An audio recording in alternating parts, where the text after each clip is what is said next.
প্রিয় দর্শক বন্ধু, এই গাছটিকে চিনতে পারা যাচ্ছে?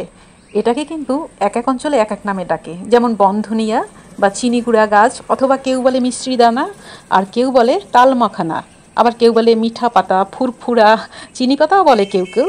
আর ইংরেজিতে এটাকে বলে সুইট ব্রুম এবং গোট উইড অথবা লাইকোরাইস উইড। এবারে কথা হচ্ছে, অনেকে এই গাছটিকে স্টেভিয়া গাছের সাথে গুলিয়ে ফেলে। এটা কিন্তু স্টেভিয়া গাছ নয়। এই যে দেখুন ছবিতে, স্টেভিয়া পাতার সাথে এর একটু সামান্য পার্থক্য রয়েছে, সেটা দেখে নিন। তাছাড়া স্টেভিয়া পাতার বৈজ্ঞানিক নাম হচ্ছে স্টেভিয়া রিবিউডিয়ানা, আর এটার বৈজ্ঞানিক নাম হচ্ছে স্কোপারিয়া ডালসিস। এই পাতাটি হচ্ছে একটি ঔষধি গাছ, যেমন জ্বর, আমাশা এইসব রোগের ক্ষেত্রে। আর যেটা স্টেভিয়া পাতা, সেটার কোনো ঔষধি গুণ নেই, সেটা শুধু এমনি মিষ্টি, মানে ডায়াবেটিস রোগীরা যাতে চিনি খেলে তাদের গ্লাইসেমিক ইন্ডেক্স বেড়ে যায়, সেই জন্য ওটার মধ্যে যেহেতু একদম জিরো গ্লাইসেমিক ইন্ডেক্স, তাই ওটা ব্যবহার করতে পারেন। এটা হচ্ছে একটা প্রাকৃতিক চিনি।